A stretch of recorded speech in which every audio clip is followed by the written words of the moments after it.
13 जनवरी को हिमाचल कैबिनेट की पहली बैठक होने जा रही है और इसी पहली बैठक से काफी ज्यादा उम्मीदें जो हैं हिमाचल प्रदेश की जनता को है। 13 जनवरी को सुबह 11 बजे बैठक होगी। कैबिनेट मंत्री हर्षवर्धन चौहान ने इसकी पुष्टि की है। पहली कैबिनेट में ओल्ड पेंशन स्कीम का जो तोहफा है वो हिमाचल प्रदेश की जनता को मिलेगा। तो बाकी अगर ऐसा हिमाचल प्रदेश कांग्रेस करती है तो इसका बड़ा फायदा आने वाले समय में यानी कि 2024 में भी कांग्रेस को मिलता नजर आ सकता है।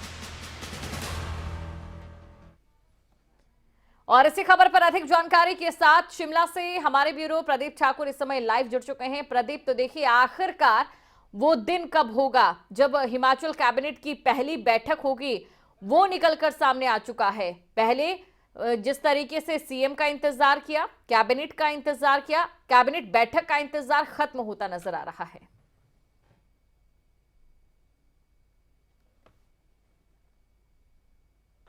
बिल्कुल दीपशिखा, देखिए मंत्रिमंडल विस्तार हो चुका है और उसके बाद इंतजार इसी बात का था कि पहली बैठक कब होती है मंत्रिमंडल की, और उसको लेकर आज राज्य सचिवालय में जो सामान्य प्रशासन विभाग है उसकी तरफ से नोटिफिकेशन जारी कर दी गई है। 13 जनवरी को 12 बजे, उस दिन लोहड़ी भी है तो लोहड़ी का पर्व भी है, तो उस दिन कैबिनेट की बैठक होने जा रही है। और सुखविंदर सिंह सुक्खू सरकार की ये पहली कैबिनेट है तो पूरे प्रदेश को इस कैबिनेट से बहुत सारी उम्मीदें हैं। अगर इस वक्त की हम बात करें, जिस तरह से कांग्रेस पार्टी ने चुनाव के वक्त 10 गारंटियां दी थी, उनमें से पहली गारंटी ओल्ड पेंशन स्कीम की थी, तो उसी का इंतजार कर्मचारी इस वक्त कर रहे हैं कि वो ओल्ड पेंशन स्कीम कब बहाल होती है।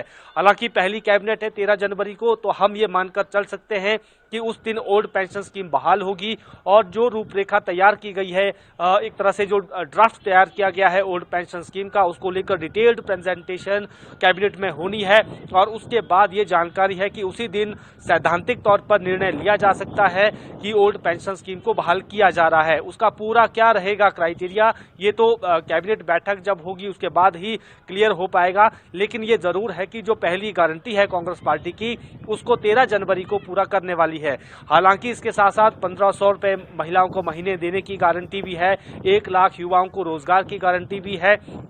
तो ये भी देखना होगा कि इन 10 में से और कौन सी ऐसी वो गारंटी है जो पहली कैबिनेट में पूरी की जानी है। तो अब इंतजार जो है वो हम कह सकते हैं और कि इसी के साथ क्योंकि जो अगला साल है 2024 आम चुनाव है और उसके लिहाज से साल 2023 भी बेहद खास, और ऐसे में हिमाचल प्रदेश की जनता ने मौका दिया है इस साल को और ज्यादा खास बनाने के लिए कांग्रेस को।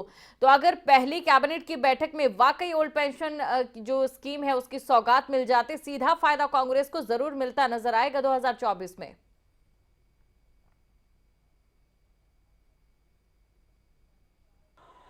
बिल्कुल दीपशिखा, देखिए क्योंकि जब चुनाव हो रहे थे 2022 के विधानसभा चुनाव जब हो रहे थे, तो उस वक्त कर्मचारियों ने खुलकर समर्थन किया है राज्य सरकार का। तो ऐसे में अब जिम्मेदारी सरकार की बनती है कि उस जो गारंटी है पहली गारंटी, उसको पूरा किया जाए। और ऐसे में अगर ये गारंटी पूरी होती है तो 2024 में जब लोकसभा के चुनाव होंगे उससे पहले इसका प्रभाव जो है वो नजर आना शुरू हो जाएगा। अगर कर्मचारियों के हित में ये फैसला वास्तव में हुआ होगा और वास्तव में कर्मचारियों को फायदा मिलना शुरू हो गया होगा, तो ऐसी स्थिति में हम कह सकते हैं कि कांग्रेस पार्टी को 2024 के चुनाव में इसका फायदा भी मिलेगा। क्योंकि ये ना केवल जो कर्मचारी काम कर रहे हैं, जो न्यू पेंशन स्कीम में कर्मचारी हैं, केवल उनका ही इसमें फायदा नहीं है, बल्कि जो युवा रोजगार के लिए तरस रहे हैं, रोजगार पाने के लिए वो जो प्रतियोगी परीक्षाएं हैं उसमें हिस्सा ले रहे हैं, तो अगर ओल्ड पेंशन स्कीम बहाल होती है तो जब वो कर्मचारी बनेंगे उन्हें भी इसी स्कीम का फायदा मिलना है। तो जो युवा हैं, नौजवान हैं, वो भी इसमें आस लगाकर बैठे हैं कि अगर वो नौकरी लगते हैं तो उनका भविष्य भी, उनका जब बुढ़ापे का समय आता है वो भी सुरक्षित रहना चाहिए। तो युवाओं को भी इससे आप जो है साध सकते हैं और कर्मचारियों को भी साध सकते हैं। तो ये एक बड़ा फायदा जो है कांग्रेस को यहाँ जरूर दे सकता है। लेकिन देखना ये होगा कि जब ये स्कीम बहाल होगी उसके बाद की जो आगे के इसके इम्पैक्ट है वो किस तरह के होंगे। क्या कर्मचारियों को वास्तव में इस तरह का फायदा मिलेगा जो ओल्ड पेंशन स्कीम में बातें कही गई है, क्योंकि कुछ पैसा केंद्र के पास भी इस वक्त है, वो पैसा कैसे वापिस लाना है, ये तमाम चीजें हैं। तो तमाम चीजें हैं, कितनी गारंटियां पूरी होती है और एक साल से पहले यानी कि 2024 से पहले किस तरीके से कांग्रेस जो जनता ने मौका दिया है उसका फायदा उठाती है, ये देखने वाली बात यहाँ पर प्रदीप रहती है। बहुत बहुत शुक्रिया तमाम जानकारी को दर्शकों तक पहुंचाने के लिए।